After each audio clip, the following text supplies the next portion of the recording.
어떤 부모든지 마찬가지지만 부모 입장에서 보면은 누구나 다 자식이 잘 되기를 바란다라는 거죠.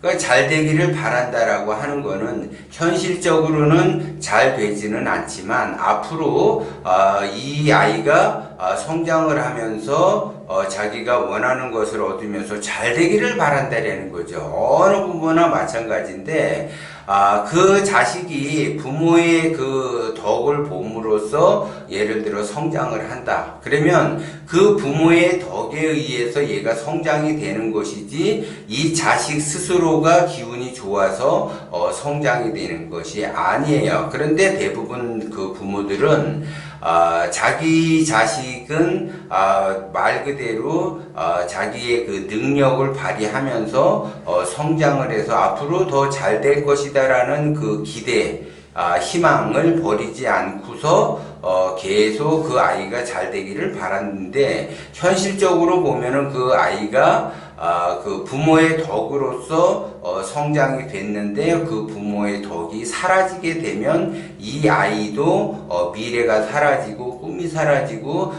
그때서부터 고난의 길을 겪을 수밖에 없어요. 그러면 어떤 아이들은 사주나 관상이 좋아서 부모 덕을 본다라는 거죠. 어떤 아이는 사주와 관상이 좋지 않아서 부모 덕을 보기가 어려워요. 그러면 사주 관상이 별로 그렇게 좋지 않아서 부모 덕을 볼 수가 없다. 예를 들어 그러면 그 아이가 예를 들어 성장을 해서 의식주가 안정이 되면서 부자가 되고 자기가 원하는 바를 얻을 수 있는가? 얻을 수가 없다라는 거죠. 왜? 기본적으로 부모 덕이 없기 때문에 그렇다라는 거죠. 그러면 그 부모 덕이 없으면 나는 부모 덕이 없다. 그래서 내 스스로가 자립을 해서 자수성가를 해야지 되겠다라는 그 강력한 그 메시지, 드립은 이것이 그 아이에게 작동이 돼야만이 비로소 의식주가 안정이 되면서 부자가 될 수가 있는데 그럼 그 아이가 그러한 그 강력한 의지, 열정, 투혼이라는 것이 있는가 그런 것이 없다라고 하게 되면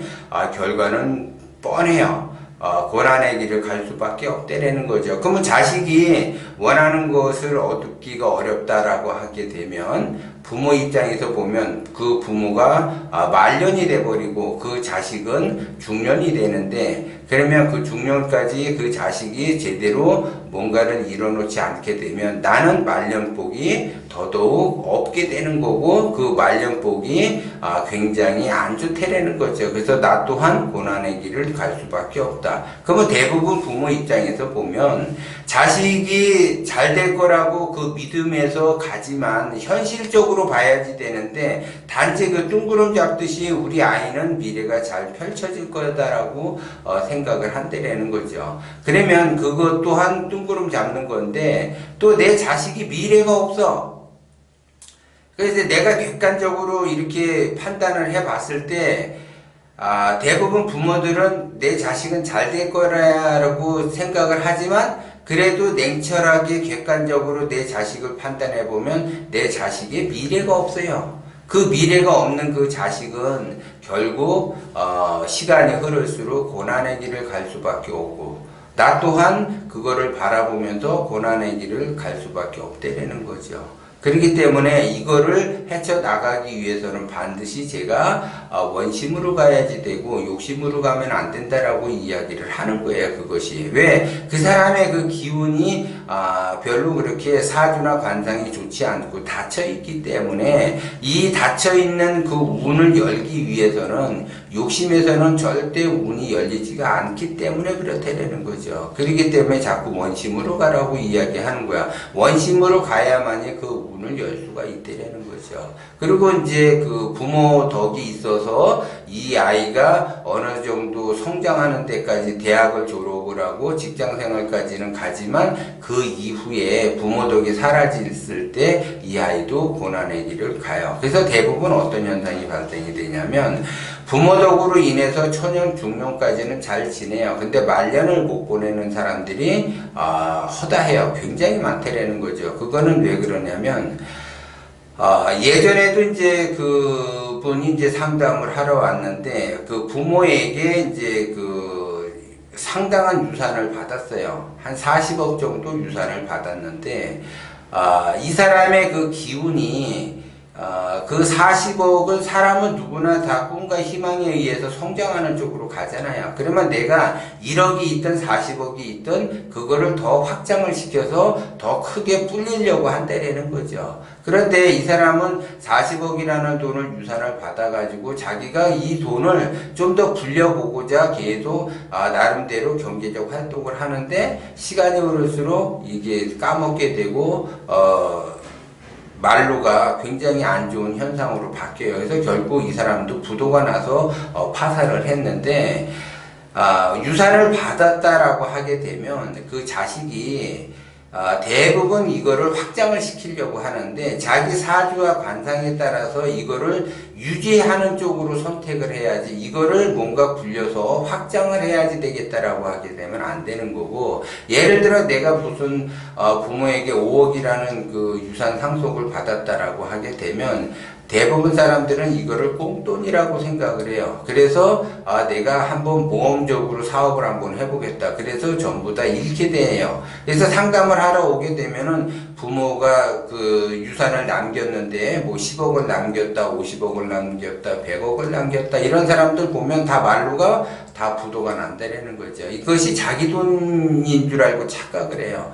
그래서 대부분 유산을 상속을 받았다라고 하게 되면 그 유산 상속 받은 거를 불리려고 하지 말고 유지하는 쪽으로 선택을 하셔야 돼. 이 돈을 내가 어떻게 관리하면서 유지를 할 것인가, 여기에 중점을 두면서 그 돈을 관리를 해야지 이거를 불려보겠다라고 하게 되면 그 순간 나락으로 떨어질 수밖에 없대요. 그렇기 때문에 대부분 사람들은 이제 부모 입장에서 보면 자식이 잘 되기를 바라고, 네가 이제 하던 사업 좀 더 이제 키워봐라 해서 이제 유산도 남기고 뭐 이렇게 하는데 이것이 잘 안 되는 거는 그 유산의 그 돈으로 인해서 자식이 패가망신하는 경우가 굉장히 많다라는 거죠. 근데 부모 입장에서 보면은 자기 자신이 열심히 일을 해서 돈을 모아놓은 거를 자식에게 주는 건 당연한데 이 자식이 그 유산을 지킬 수 있는가? 전부 다 지킬 수가 없다라는 거죠. 없는 것도 뻔히 알면서 줄 수밖에 없는 거죠. 그것이. 그러면 줄 때 그냥 주지 말고 어떻게 관리를 할 것이냐, 이거를 가르치면서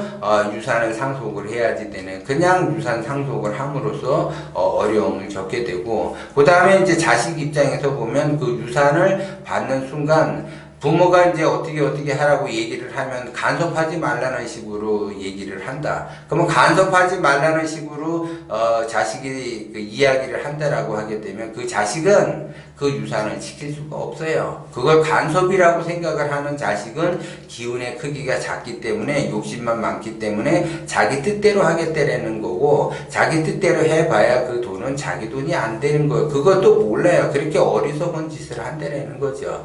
그렇기 때문에 부모는 자식이 잘 되기를 바라지만 자식이 사주와 관상에 따라서 움직이게 되고, 그 사주가 좋다라고 하게 되면 그 부모가 원하는 만큼 꿈을 이루면서 자식은 살아갈 수 있지만 대부분 부모의 기대 이상으로 자식은 성장하지 못한다는 거죠. 그렇기 때문에 그 성장하지 못한다라는 거는 선천적인 사주의 기운과 후천적인 그 관상의 기운이 격이 떨어지기 때문에 그렇다라는 거죠. 그래서 그 격을 높이면서 자기가 욕심으로 가지 말고 원심으로 가고, 그 다음에 그 기운의 크기만큼, 사주의 크기만큼, 관상의 크기만큼 내가 뭔가를 사업을 하든 직장 생활을 해야지 되는데, 그 크기보다 더 이상을 쫓아가기 때문에 패가망신을 하게 되는 거예요. 그래서 적절하게 자기의 사주의 크기만큼, 자기의 관상의 크기만큼 적당히 적절하게 가야지 되는데, 그 이상의 꿈과 희망을 자기가 누린다라고 하게 되면 그것이 바로 욕심이 발생이 돼버리는 거예요. 그렇기 때문에 그 욕심의 크기만큼 고통의 크기가 그 사람에게 전달이 될 수밖에 없다는 거죠. 그래서 부모 입장에서 보면 어느 부모든지 자식이 잘 되기를 바라지만 그 자식의 기운의 크기만큼만 적당하게 조절을 할 줄 알아야지 되고, 자식의 크기만큼 적당하게 유산을 남겨야지 되는 거지, 너무 자식의 그 기운의 크기보다 더 많은 유산을 남기게 되면 그 유산이 그 자식을 잘못된 길로 인도하게 되고 잘못된 길로 갈 수밖에 없는 그러한 형국이 만들어져서 자식은 더 안 된다라는 거, 그거를 부모는 명심을 하셔야지 돼요.